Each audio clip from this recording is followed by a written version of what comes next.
Welcome to 20 Life Learners. Our speaker for today is Jabulani Nyathi. This top achiever and recent UCT chemical engineering graduate will be speaking on Black excellence and sustainable development. In terms of Black excellence, he'll be unpacking what it means, why it is important both historically and for now, as well as detailing his lived experiences. His sustainable development part will speak about what it is and unpack some case studies within the field. He will also speak about his own journey and life lessons and why he thinks it's really important for the realm of engineering to move towards sustainable development. Hey, cool. Hi, guys. Evening. So tonight is meant to be a conversation. So the conversation is titled Black Excellence and Sustainable Development. So when I started out, I was like, what is this concept of Black excellence? I think it's a term that we hear quite often. So I was just trying to understand for myself what it is, why is it important, and how did the term come about? And so just from a South African perspective, I looked at our history as the starting point to understand how and why this is a concept. And when we think about the Bantu Education Act of 1953, this act basically was put in place so that Black people would be trained only to be unskilled labor. In essence, sort of suppressing and dumbing down any excellence that could possibly come out, and limiting sort of the opportunities that a Black person would be able to obtain. When we think about the Soweto uprisings and when students were protesting because they were being taught in a language foreign to theirs, which is Afrikaans, you see once again that there's this idea of the Black child or the person of color having to submit to something that is not native to themselves because it's not seen as intellectual enough, or there's a lot that we can sort of read into when we consider that whole period of time in our history. And I would suggest that if any of you haven't seen Sarafina, it's an incredible musical. It's a South African musical, and it's based on this period of time. It really, really is incredible. So I'd suggest that you guys give it a look when you have some spare time. And then I was reading a speech by the deputy headmaster of Jeppe Boys High in Johannesburg, and he was speaking about white privilege. And he used this idea of being able to, or white people during apartheid, being able to save knowledge and money, or accumulate that and be able to almost save it and pass it on to the next generation. And in that way, this sort of privilege compounds over time, whereas people of color didn't have that choice or that opportunity because there had to be blue collar workers, and there were so many things put in place that hindered them from being able to be sort of successful. Then I consider my own story, and I just want to say, I'm really fortunate to have gone to the schools that I have, and what I'm going to say isn't in any way an indication of their ethos or anything, but this is just part of my story and the experiences that I've had. So I went to an Afrikaans junior school called Laerskool Laerveld, and so I had to learn Afrikaans from grade 2, and I was in the English class, but we had to speak Afrikaans most of the time. My cousin was the first Black male prefect, and this was in the early 2000s. And yeah, it just shows, I think, when I look back at this time, I don't know, it reminds me a little bit of that time where Black children had to learn in Afrikaans. You didn't have a choice to do Swati or Xitsonga, which is my mother tongue. So yeah, and we had separate award ceremonies. The Afrikaans classes and the English class had separate award ceremonies. And for me, looking back now, I'm like, but why? If the education's the same, if we're on the same playing field, then that for me seems a bit odd. And then I went to Kersney. I had the privilege to go to Kersney. I was on a scholarship because I come from a middle class Black family. And it was an incredible opportunity. But I remember arriving in grade 10, and I made the top 5. And one of the white matrics said something like, oh, this Black boy came from Jarkies and now is in the top 5. Clearly the standards are dropping, or something like that.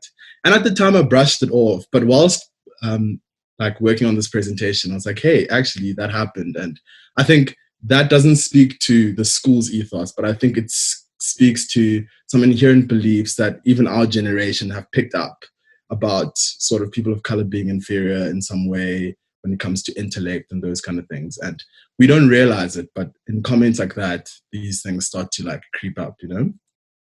And then my grandpa really, really wanted to go to UCT.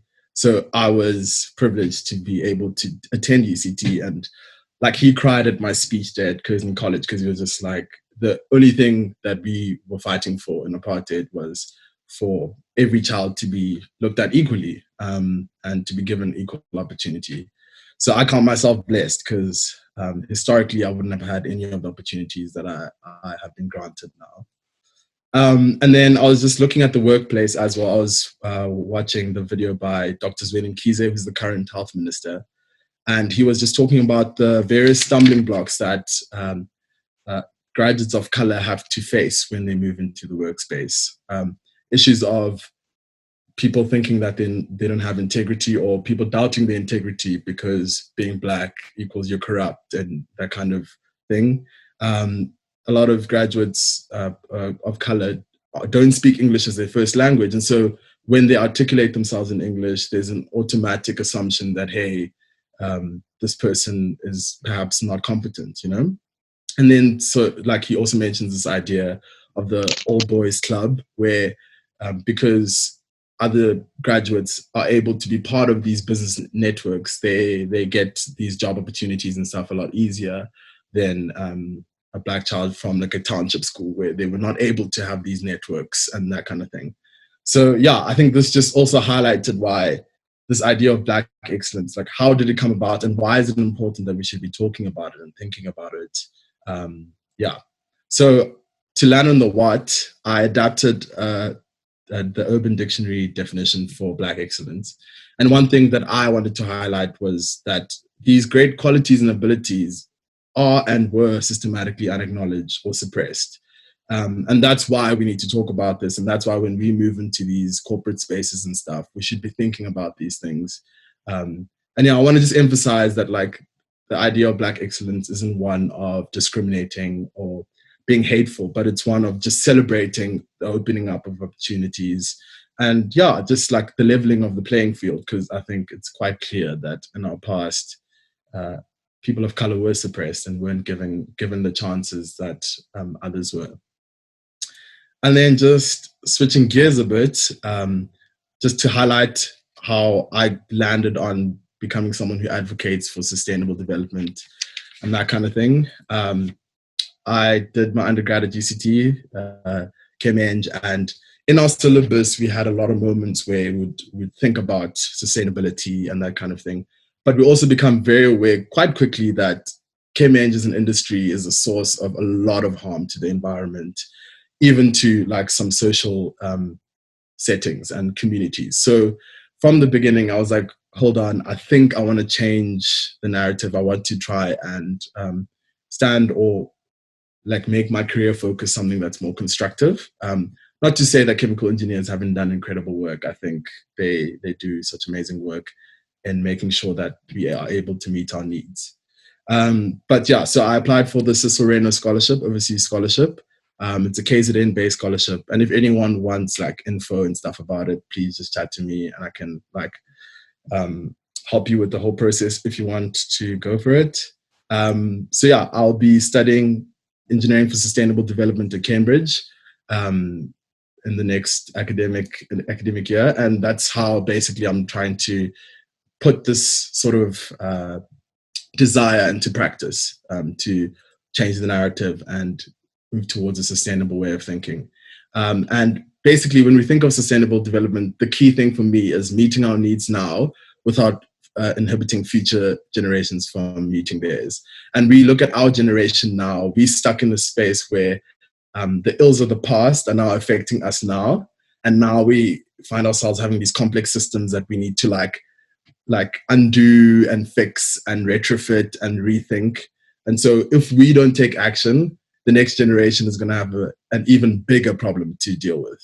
And when we think about the current governing system, which is mainly capitalism, the idea of a single bottom line being profit is an issue, because a lot of things then fall to the wayside, like the environment and like allowing people to be able to meet their needs. And so sustainable development focuses on a triple bottom line where economic prosperity, social inclusion, and environmental protection are part of what success is defined as.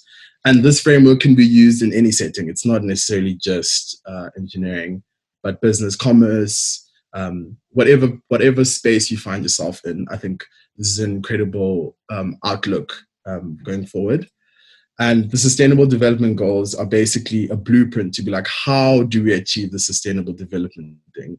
And so leaders, engineers, business people look to this to say, okay, what is the way forward? And the two that stick out for me and are sort of like going to be part of my research interests are to ensure sustainable consumption and production, as well as taking urgent action to combat climate change and its impacts.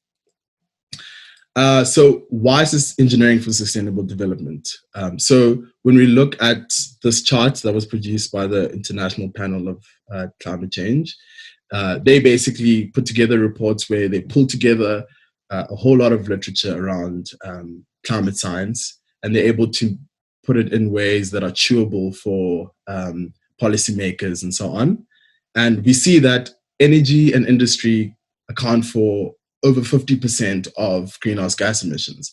And so it's clear that engineers who are so integral in these sectors need to start shaping the way they think, need to start leading conversations in boardrooms where people are still only looking to making the most out of X resource.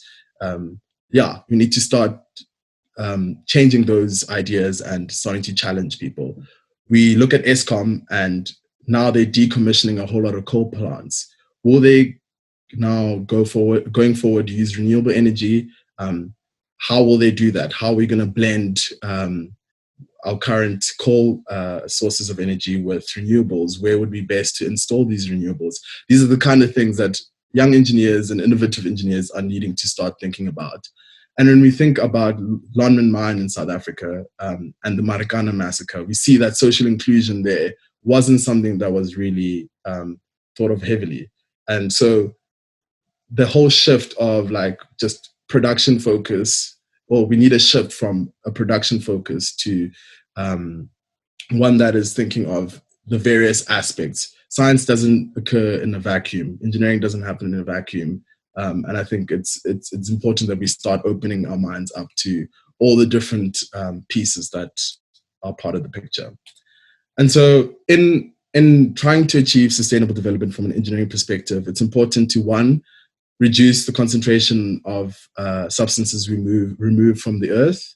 Two, try and reduce the concentration of substances that we are making as man, and like CO2 emissions, all the substances that we cause to be accumulating in our ecosystem, and the degradation of the physical environment, things like mining. Those sectors need to start evolving and making sure that people are able to meet their needs both now and in the future.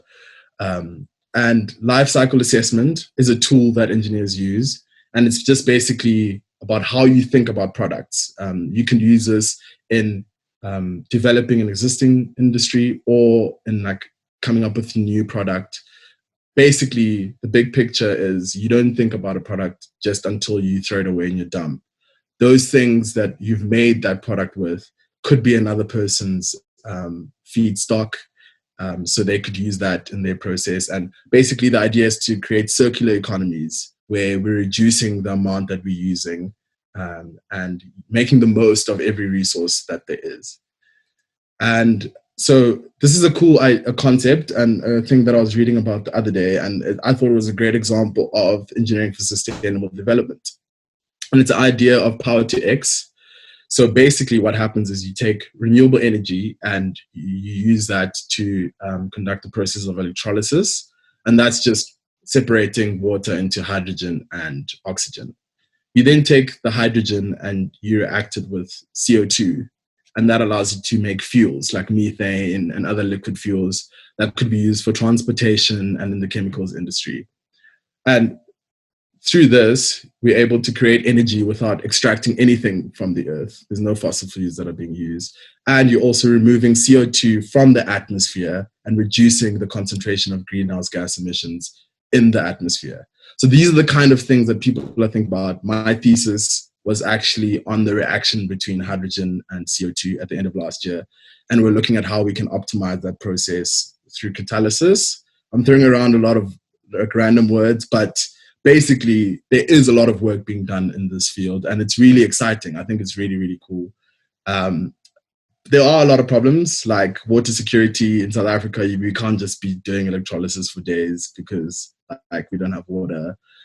We don't have the renewable energy infrastructure yet. So there's still so much to be done. But these are exciting things, and these are like things that engineers should be thinking about. In fact, everyone should be thinking about in their respective sectors.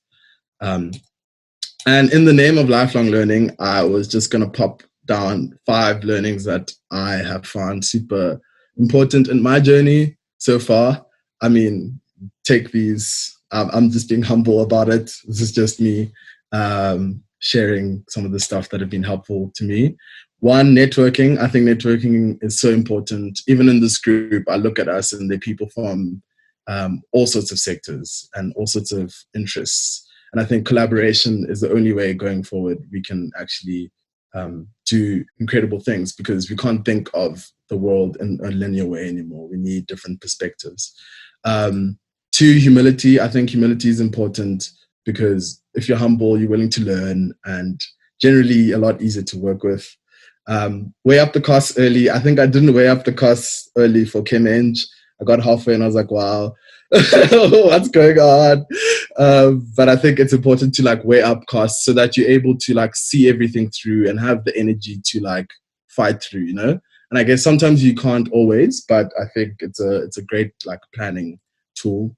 Identify your why. I think purpose is important. As a generation that's struggles a lot with mental health and those kind of things, I think trying to find a deep meaning and a purpose for yourself is very helpful, I found for myself. Um, don't let go of the things you love. For me, it's music, even though it's not work.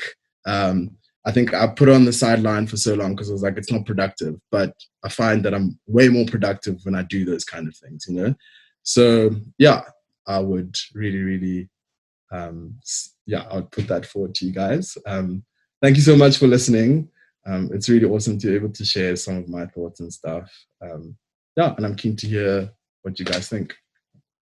Thank you to this week's Life Learner. Please stay tuned for our next video.